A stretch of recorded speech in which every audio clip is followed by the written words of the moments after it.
Sejam todos bem-vindos a mais um programa Mais Saúde. Nós estamos agora, vamos trazer mais um tema interessante, como habitual. E hoje também temos um convidado que irá, de alguma forma, da melhor forma possível, partilhar aquilo que são os conhecimentos em torno da saúde.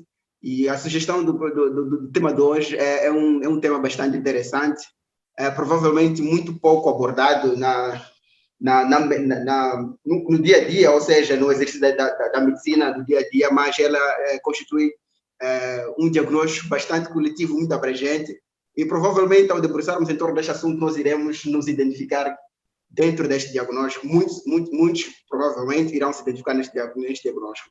Nós hoje iremos falar do bruxismo. Bom, é assustador. Nós temos do nosso lado o Dr. Cláudio Maulana, que irá nos falar em torno do bruxismo. O que é que será? Será que estaríamos a falar nós de bruxaria e por aí em diante? Eu não sei. Vamos agora dar espaço ao Dr. Maulana para poder dissipar essas dúvidas que estão em torno. Nós estamos agora assustados. Vamos falar de bruxaria. Do que realmente vamos falar, Dr. Maulana? Muito boa noite. O que seria, então, bruxismo? Muito obrigado. Como todos devem saber, eu chamo-me Cláudio Maulana, sou médico dentista e trazemos aqui uma sugestão, bruxismo. É um termo curioso que nos remete à bruxaria, mas não se trata de bruxaria. Vamos falar de uma patologia da cavidade oral. Certo. Essa é a primeira coisa que devemos ter em mente antes de começar. Eu gostaria aqui de dizer mais uma vez de que o nosso organismo é uma máquina interconectada e qualquer mau funcionamento em alguma parte desta máquina, ela cria prejuízos a todo o organismo como tal. Então, quando vamos falar das patologias da cavidade oral, temos que ter em mente de que essas patologias afetam o funcionamento do organismo como um todo, e não só da cavidade oral. Então, o bruxismo que vamos falar hoje é um problema da cavidade oral. Vamos abordar mais em frente. Saindo do conceito, já situamos o nosso tema, estamos a falar de um problema, ou seja, estamos a falar de alguma disfunção a nível da cavidade bucal. Já dissipamos todas as curiosidades, todas as dúvidas que estavam em torno desse termo, por ser um termo muito sugestivo a uma parte, mas já situamos como foi o conceito do doutor já aqui abordado. Gostávamos de saber, antes de irmos às causas, gostávamos de saber como é que se manifesta o bruxismo numa pessoa, ou seja, quais são os sinais e sintomas do bruxismo em um indivíduo. Muito obrigado. O bruxismo é um distúrbio de função. É um distúrbio de função da cavidade oral que caracteriza-se pelo hábito de ranger os dentes. Esse hábito de ranger os dentes pode acontecer de forma consciente ou inconsciente. Nós sabemos que os nossos dentes têm uma função, que é a função mastigatória. Durante a função mastigatória, os dentes superiores, os dentes inferiores, eles contactam-se para esmagar o alimento. Porém, esse contato mastigatório não faz com que haja desgaste nos dentes. Então, nesta patologia que é o bruxismo, a principal característica é desgaste de quase todos os dentes na sua superfície de contato entre eles. E essa é a principal característica. Para além dela, existem outras características, como a presença de dor de cabeça.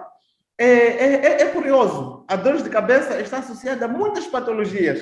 E aqui, em relação ao bruxismo, também existe a dor de cabeça. Existe também a dor da mandíbula. Geralmente, as pessoas bruxópatas, quando acordam logo de manhã, elas têm dor em toda a face, têm dor na mandíbula, na maxila, porque durante a noite estiveram exercendo esta ação de apertar ou de ranger os dentes. Então, de forma geral, essas são as principais características que uma pessoa com bruxismo apresenta. Dor dos dentes, desgaste dos dentes, principalmente no período de manhã. Certo, nós estamos a não sei se perceber, esse ranger vai predominar mais em que período exatamente, doutor? Só para... Okay. Esse período, o ranger dos dentes, como eu dizia antes, existe bruxismo consciente e inconsciente. O bruxismo consciente geralmente é durante o dia, por algum estímulo, nós fazemos a função de apertar ou de ranger os dentes. Mas a principal forma de bruxismo manifesta-se durante a noite, durante o sono. Então, podemos também dizer que o bruxismo é um distúrbio de sono nesse contexto. As pessoas, durante a noite, elas vão rangendo, vão moendo os seus dentes. E quando acordam de manhã, já tem essa sensação de fadiga muscular dos músculos da face, de dor um pouco por todos os dentes, porque acontece principalmente à noite. Certo. E quais seriam, então, as causas em torno deste fenômeno todo, deste cenário todo do ranger? O que é que estaria condicionado? Quais seriam as causas que condicionam a este quadro clínico? Muito bem. Existem várias causas. As doenças nem sempre têm uma única causa. O bruxismo, como tal, envolve várias causas. Nós vamos mencionar aqui algumas causas importantes. A primeira causa que vamos realçar é a ansiedade, o estresse, frustração, tensões emocionais. O que acontece aqui é o seguinte: as pessoas, geralmente, quando estão submetidas a estímulos estressantes, eles procuram formas de descarregar. E algumas pessoas, a forma que encontram é justamente descarregar sobre os dentes, mordendo, apertando os dentes. E pessoas também que são submetidas a grandes tensões, a grande estresse, a grandes frustrações, durante a noite eles não conseguem desenvolver um sono tranquilo, e a forma que o organismo encontra para livrar-se dessa tensão, desse estresse, é justamente descarregando sobre os dentes. Então, a ansiedade é um dos principais fatores para o surgimento do bruxismo. Para além da ansiedade, nós temos outros fatores, tipo a má oclusão. Nós falamos em um dos programas anteriores sobre a má oclusão. Quando os pacientes têm algum desalinhamento dental, têm algum dente mal posicionado, existe uma resposta que o organismo cria de ir raspando aquele dente para estar à altura dos outros. E isso acontece e acaba sendo do controle, pode causar também bruxismo. Nós temos também um distúrbio que se chama apneia do sono. A apneia do sono é um distúrbio caracterizado por cortes durante o sono, porque a pessoa sente como se estivesse se engasgando durante o sono. E por causa disso, a resposta que pode ser suscitada é tentar engolir, morder ou raspar os dentes para aliviar isto. Temos também alguns pacientes com dor de ouvido, porque o ouvido tem uma ampla relação, tanto muscular, relação óssea, assim como relação nervosa com a cavidade oral, também pode suscitar isto. Quando alguém tem alguma dor no ouvido, a tendência é de mexer o ouvido ou até mesmo morder forte os dentes para aliviar a dor do ouvido. O exemplo claro que podemos dar sobre isso, quando alguém toma banho e entra água no ouvido, ou tem o ouvido tapado. Outra experiência é as pessoas que voam de avião, o ouvido tapa-se e o morder dos dentes alivia esse sintoma do ouvido. Então, muitas pessoas que têm dor de ouvido recorrem a morder os dentes para aliviar a dor do ouvido. E isso, se for constante, pode também causar bruxismo. Existem também pessoas que consomem antidepressivos. Algumas pessoas são tratadas para depressão e outras patologias acabam desenvolvendo o bruxismo como um efeito colateral da toma desses medicamentos. E existem também as pessoas consumidoras de álcool, consumidoras de tabaco e de várias outras drogas. Esses todos fatores aqui, um isolado ou combinado com outro, podem desencadear aqui o bruxismo que estamos aqui a dizer, que é o hábito de ranger, morder ou apertar os dentes. Certo, olhando para as causas, percebo que existem inúmeras causas em torno do bruxismo, mas de uma forma geral, existiriam fatores principais, ou seja, que de alguma forma acabam condicionando, tanto como o cursar do próprio bruxismo, fatores de risco em torno do bruxismo. Quais seriam exatamente os principais fatores de riscos que podem cursar, ou seja, dar espaço para que o bruxismo possa, de alguma forma, evoluir? Muito bem. Para que o bruxismo possa evoluir, temos que criar dois fatores principais. Um fator local, que localiza-se na boca, que pode ser uma má oclusão, uma dor de dente, um dente mal posicionado. E tem que haver um outro fator que é geral, um fator estresse, ansiedade, frustração. Então, quando nós associamos dois desses fatores, um fator emocional e um fator local, existem condições criadas para o desenvolvimento do bruxismo. Existiria pessoas com uma predisposição a bruxismo, dada a sua idade ou questões genéticas, alguma relação com isso? Penso é possível que alguém tenha essa predisposição, independentemente daquilo que são as causas ou os fatores de risco, alguém que simplesmente tenha essa predisposição ao bruxismo pelo fato da idade ou então genético, entre outros fatores? Muito bem. Existe sim uma predisposição, embora não amplamente estudado a nível da medicina dentária, mas eu contemplo, por exemplo, na minha família, a família da minha esposa, tu observas, dentre os tios, vários deles têm o bruxismo. Então, isso já nos leva a pensar de que existe alguma carga genética que também possa influenciar no surgimento do bruxismo. E, como dizia, existem outros fatores, tipo a idade.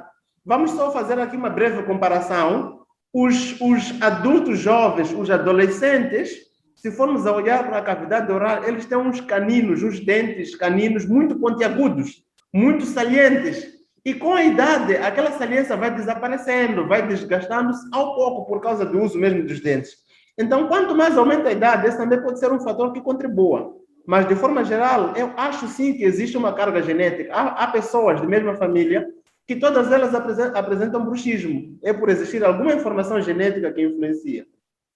Quais seriam as formas do diagnóstico exato e preciso do bruxismo? Eu provavelmente, no leque dos sinais e sintomas, quais seriam sugestivos qual seria a percentagem, não é, desses sinais e sintomas para me sugerir a um bruxismo? Ou então, qual seria o método mais exato do diagnóstico do bruxismo, nesse caso? Muito bem. De acordo com os sintomas do bruxismo, existe o ranger ou apertar dos dentes. Esse ranger ou apertar dos dentes pode ser que a pessoa saiba que ela tem o hábito de ranger os dentes. Mas muitas das vezes, quem denuncia é o parceiro. Se for uma pessoa casada, faz barulho de mastigação, barulho de ranger. Então, quando alguém já anuncia que você faz isso, é algo que deve despertar a consciência. E outra coisa importante é que o próprio indivíduo, ao olhar para os seus dentes, contempla desgastes.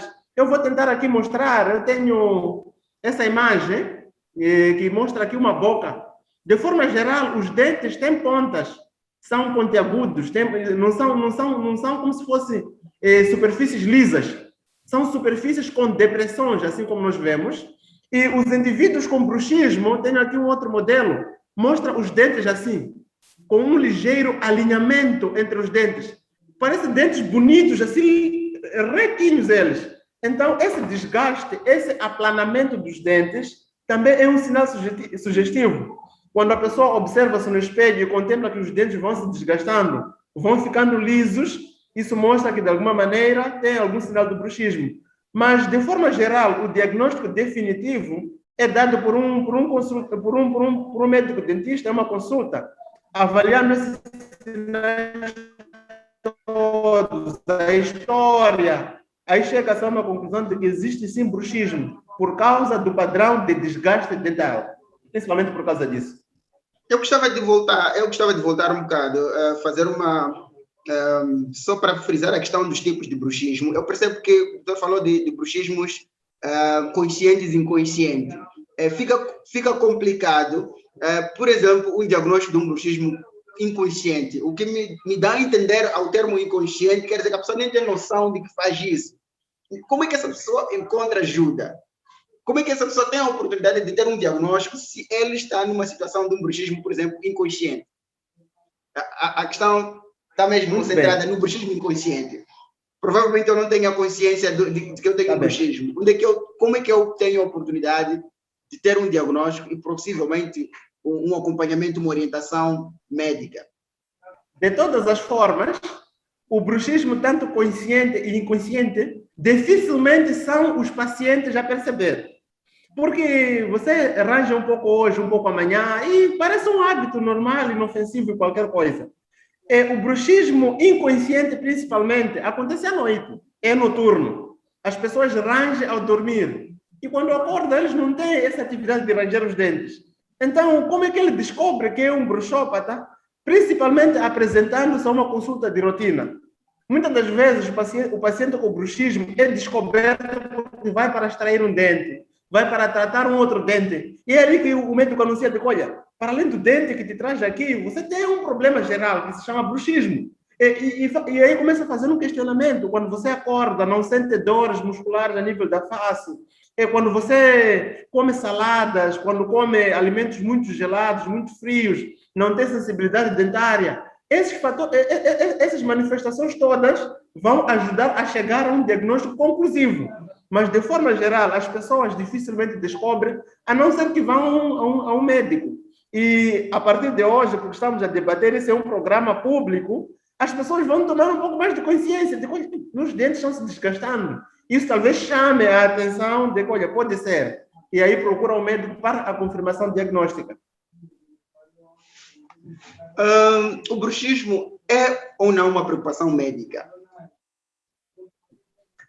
O bruxismo é sim uma preocupação médica, pela simples razão de que os danos causados pelo bruxismo são danos permanentes. Quando os dentes se desgastam, não existe regeneração dentária. Se você desgasta todos os seus dentes, ficam pedaços todos eles, as consequências são para a vida toda. Então, é uma preocupação, sim. O grande problema é que ela vai progredindo aos poucos, as pessoas não se apercebem disso. Mas é sim uma preocupação médica, porque causa danos irreversíveis, podemos assim dizer. Certo. E quais seriam, então, os tratamentos em torno, ou seja, para o bruxismo? Ok? Em relação aos tratamentos, existem várias condutas, mas o principal é entender de que o bruxismo tem causas psicológicas. O estresse, a ansiedade e muito mais. Então, se entendemos isso, o tratamento começa primeiro por treinar o indivíduo a saber lidar melhor com os estímulos do dia a dia. Porque o estresse é a saturação do organismo ou a incapacidade do organismo de responder a vários estímulos que nos rodeiam. Então, essa pessoa tem que trabalhar, tem que arranjar formas de como desestressar, com a prática de exercícios físicos, com a prática da meditação. É muito importante você sentar com a palavra de Deus, outras formas de meditação, orar, relaxar. Isso faz com que alivie as tensões psicológicas. E temos também o outro lado, que é talvez a prática da massagem. A massagem é uma forma ótima de reduzir o estresse corporal. Existem alguns também que optam pela acupuntura como forma de reduzir o estresse. Então, todos os mecanismos que nós temos para a redução do estresse, de acordo com o indivíduo, são aconselhados no tratamento do bruxismo. Esse é o tratamento geral. Temos o tratamento local. O tratamento local consiste em, primeiro, impedir que esse desgaste dental prossiga. Impedir que o indivíduo continue rangendo os dentes. E como é que isso é feito? É feito mediante a colocação de pequenos aparelhos. Chama-se de forma geral de placas de mordida. O indivíduo, quando vai dormir, usa uma placa, como se fosse aquela placa protetora que usam as pessoas que praticam boxe. Ela usa a placa e quando range os dentes, não desgasta o dente, desgasta a placa ou é impedido pela placa. Então, estas são as principais formas que nós temos de tratar, com o objetivo de eliminar as causas gerais, que é o estresse, e também impedir o desgaste dental ou as consequências locais. Porque, para além dessas consequências a nível da boca, o bruxismo dá consequências a nível de outros órgãos. Pode dar dor de ouvido, pode dar dores da articulação temporomandibular, dores de cabeça. Então, se nós impedimos isto, impedimos também que essas dores todas venham a surgir neste indivíduo. Na questão do tratamento, doutor, percebi que há uma relação, apesar de estarmos a falar de uma questão, de uma disfunção a nível da cavidade oral, mas há um conceito que vem atrelado a isto, que é a questão de uma disfunção neural, ou seja, uma disfunção estamos a perceber aqui, seria então, haveria uma necessidade de incluirmos uma das causas também está lá a questão da ansiedade, do stress. Gostava de saber se neste processo de tratamento haveria uma necessidade de conciliar, ou seja, de uma intervenção de um psicólogo ou um psiquiatra, se for o caso. Realmente, como eu estava aqui a explicar, os tratamentos que se rescindem à cavidade oral, o dentista é o responsável. Certo. Mas, para além disso, temos os tratamentos assim, gerais. A redução do estresse, da depressão, da ansiedade, depende não só do dentista. É necessário que encaminhemos este paciente a um psicólogo, a um psiquiatra. Os psiquiatras, eu não sei qual é o problema. É que muitas pessoas, quando ouvem falar de psiquiatra, acham que não, é porque realmente eu estou maluco, tenho algum problema. Os psicólogos são muito mais aceitos, então eu diria que a consulta com o psicólogo é muito importante, mas o dentista, como tal, ele também tem essa responsabilidade de orientar o indivíduo. Tem que dizer, olha, jovem, isso também é causado pelo estresse. É necessário, por exemplo, a prática do exercício físico, é necessário relaxamento, mas com mais especialidade, com mais profundeza. Quem pode fazer isso melhor, seja um psicólogo ou qualquer outro profissional da área, por exemplo, que possa aconselhá-lo a praticar um exercício físico ou outra coisa. Mas o tratamento tem sim haver essa relação. Na medicina, as várias especialidades médicas trabalham interconectadas. Não existe separação de uma especialidade com outra. Precisam trabalhar em conjunto. Há vezes, por exemplo, que precisamos receitar medicação mesmo para os pacientes bruxópatas. Medicações que possam diminuir esse estresse. Alguns medicamentos que funcionam reduzindo a ansiedade, relaxando o indivíduo. E aí também que entra uma ligação com o farmacêutico, com o médico geral. Então, tudo funciona assim, de forma conectada. E seria essa uma oportunidade de desmistificarmos a questão de recorrermos a um psicólogo ou um psiquiatra. Deve, de alguma forma, de algum momento, tirarmos da mente que são apenas, não é, pessoas com demências ou com outras patologias a nível do sistema nervoso que devem recorrer, mas há patologias que não são de fórum psicológico ou mesmo de problemas de demência que requerem de um apoio de um psicólogo. Eu penso que seria uma oportunidade esta de nós e demais, ou internautas de uma forma geral, tirarmos essa concepção de que não podemos visitar um psicólogo ou um psiquiatra porque vai supor que sejamos malucos por ali. Eu penso que com esta deixa aqui, no que concerne ao tratamento, é preciso então desmistificarmos isso e ficarmos à vontade para recorrermos ao apoio de um psicólogo ou de um psiquiatra, assim, se necessário. Só estava fazendo aqui uma deixa e neste processo e nisso lembrar ao caro internauta para que possa partilhar esta informação com amigos e familiares,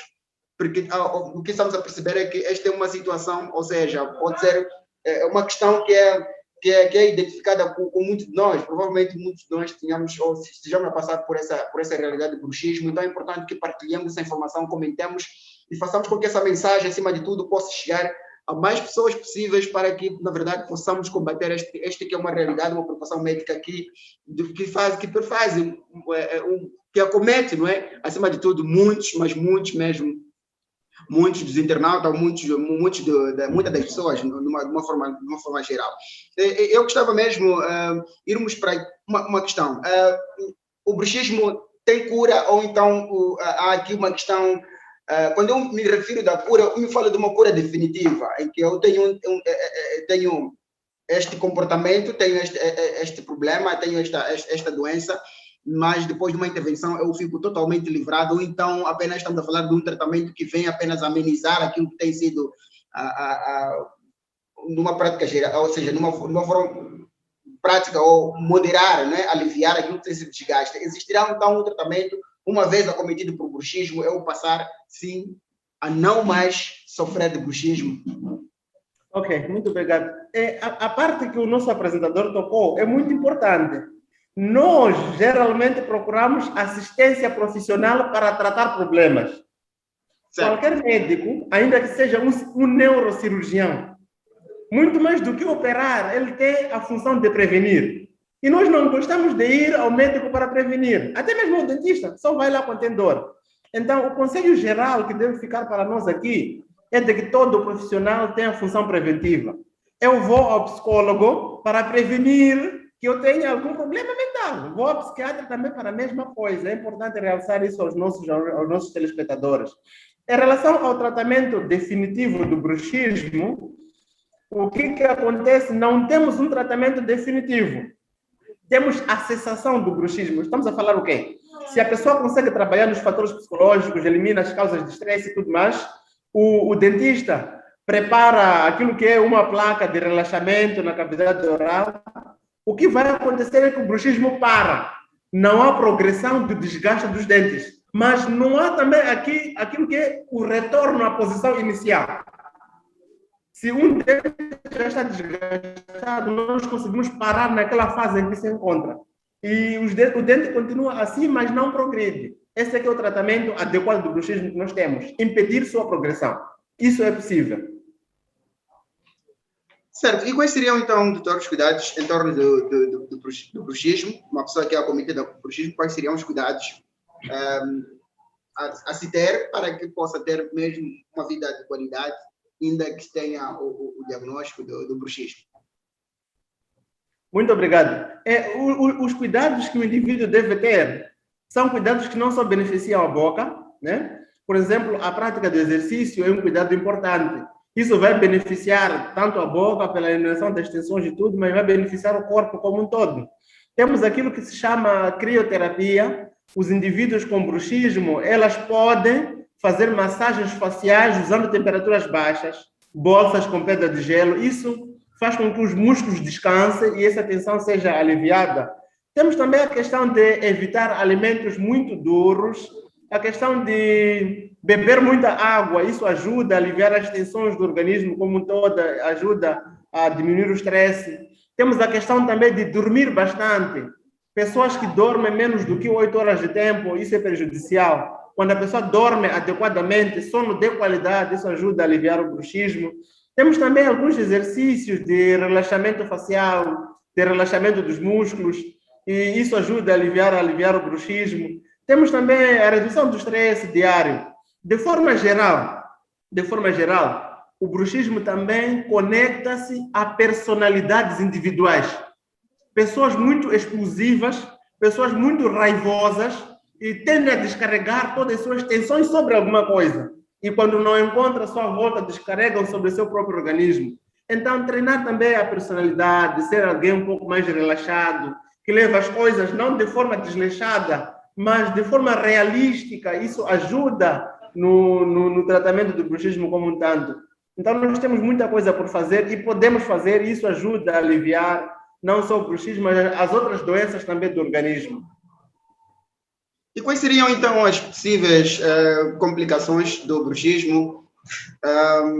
Até que ponto o bruxismo pode evoluir no indivíduo? Ok. Em relação às complicações, se o bruxismo não é tratado, não é parado com antecedência, ele leva ao desgaste definitivo dos dentes. Esse desgaste vai dar muita sensibilidade, você não vai conseguir comer por causa desse desgaste. E é aí que começa a ter extrações. E se nós estamos a falar de que o bruxismo é desgaste de todos os dentes, se todos eles tornam-se sensíveis, você se encontra numa situação de ter que perder quase todos os dentes. Então, uma das principais complicações é a perda de várias peças dentárias.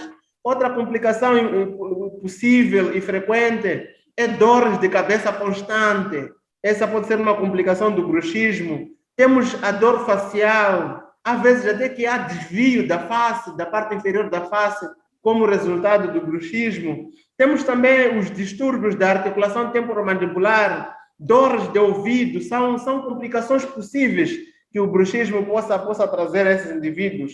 Por isso mesmo que temos aqui que prevenir e tratar. Certo. E para eu que julgo não ter bruxismo, como posso então prevenir? Como posso então prevenir? O que é que eu posso fazer para que não seja cometido por este mal? Ok. Muito importante é falar de prevenção. Quando falamos de prevenção, a primeira coisa que nos vem em mente é prevenir. Nós encontramos-nos numa sociedade muito trabalhista. que trabalha ao exagerado. Nos sentimos capazes de mudar o mundo com o nosso trabalho. Mas nós temos que estabelecer uma rotina regrada, trabalhar, ter também tempo para desfrutar a família, para relaxar, para desestressar, para conversar. Então, a prevenção passa por isso. Ter uma vida organizada. Tenho que trabalhar, tenho de fazer exercício, tenho de brincar, tenho de passear, tudo isto. E temos também a questão de que, quando temos um pequeno problema na cavidade oral, é importante tratarmos este problema. Isso é prevenção. Outra coisa que também é prevenção é visitar o clínico pelo menos uma vez ao ano. Eu conheço pessoas adultas que nunca foram ao dentista sequer. E como saberão se tem algum problema? O nosso grande problema é exatamente esse, ir lá quando já tenho dor. Então, eu chamaria aqui os nossos telespectadores, os nossos internautas, a terem o hábito, a educar os outros a visitar o médico sem ter problemas. O mais barato, o mais fácil é prevenir. Remediar é a coisa mais cara e mais difícil. Mas porque nós vivemos num mundo consumista, num mundo de propagandas, o que as pessoas procuram vender é tratamento. Então, deixam que as pessoas adoeçam para ir à procura de tratamento e gastar um pouco mais. E nós temos aqui a obrigação de mudar esse paradigma. Temos que ir prevenir. Temos que ajudar ao nosso... Se o nosso esposo, por exemplo, arranja os dentes ao dormir, já tem que chamar a consciência. Temos que ir a uma consulta, avaliar tudo mais. Então, a prevenção cinge-se mais ou menos nisso. Eliminar as causas de estresse, e tratar antepadamente, ir a uma consulta de rotina, mesmo que não tenha queixa nenhuma. Isso é muito fácil, podemos todos fazer e resolver. Eu gostava já de lançar um desafio aos meus caros internautas, aos meus queridos internautas, para que todos que entrarem em contato com esta matéria possa tomar a decisão de visitar um dentista. E assim que forem, queiram fazer um favor também de voltarem a esta matéria para poderem colocar os vossos comentários, para poderem partilhar a vossa experiência, se provavelmente não foram diagnosticados de bruxismo e provavelmente não sabiam, e aos que já foram a um dentista, já têm visitado de forma rotineira, por favor, queiram partilhar conosco mesmo nos comentários essa experiência, para que os outros possam de alguma forma se inspirar e também vamos fazer isso. Podemos combinar todos os internautas, todos aqueles que entrarem em contato com este vídeo, por favor, vão a um dentista, marquem uma consulta com o dentista. Assim que o fizerem, voltem para compartilhar essa experiência para outros que possam fazer. Aos que já fazem, vão logo partilhando aquilo que tem sido a nossa experiência e vamos, de alguma forma, compartilhar este saber, não é? Doutor, em forma de fecho, gostava de partilhar alguma mensagem especial para os nossos internautas, para poder, de alguma forma, dar aqui um sustento ao nosso tema. Qual seria a mensagem final para este tema de bruxismo? Muito bem. Para terminar esta nossa palestra, esta nossa conversa, eu diria aos nossos telespectadores que, de forma geral, a prevenção é a melhor forma de tratar todos os problemas. E é a forma mais barata de tratar todos os problemas. Em relação ao bruxismo, não só em relação às outras doenças da cavidade oral, nós resolvemos muito mais se formos a uma consulta de forma antecipada. Vamos só fazer aqui uma pequena relação de fecho. Uma consulta em uma clínica privada vai te levar 1.000 meticais. Com 1.000 meticais você não paga mais nada, é apenas uma consulta, tem um acompanhamento, tem uma palestra, tem tudo mais isso. Mas se você vai para extrair apenas um dente, vão te cobrar 3.000 meticais. Então aqui a decisão é nossa, o que nós preferimos? Eu, pessoalmente, prefiro ir lá, conversar, uma conversa amigável, nada dolorosa, curta, rápida e barata, do que esperarmos tratar das consequências, é muito mais difícil. Quero acreditar que agora todos nós estaremos atentos a este comportamento, ao bruxismo, e já iremos encontrar muitos testemunhos aqui já partilhados por nossos internautas sobre o bruxismo. E ao que partilhar, ou quem tiver já uma consulta marcada, nós nos dispomos para poder acompanhar essa consulta. É só nos informar onde é que está e nós vamos lá, vamos fazer o acompanhamento e todo o tratamento de uma visita médica. Nós queremos fazer esse compromisso, o mais só vai fazer esse compromisso de acompanhar o internauta que estiver disposto a fazer já a sua primeira visita ao dentista. É só nos contactar e nós vamos acompanhar toda a consulta, a partir de casa até ao consultório, todo o tratamento, e vamos aqui revolucionar o o campo, ou seja, vamos revolucionar a nossa saúde oral. A todos eu quero pedir o meu muito obrigado por terem nos acompanhado, muito obrigado por serem os telespectadores fiéis ao programa Mais Saúde, e nós voltamos à próxima com mais temas para melhorar nossa vida, para melhorar a nossa saúde e contribuir assim para uma vida de qualidade, para uma saúde e desfrutarmos daquilo que o mundo nos oferece como seres. Então, doutor, muito obrigado por ter aceito este convite e nós voltamos numa próxima oportunidade. Até mais, boa noite e a todos um bom descanso. Obrigado.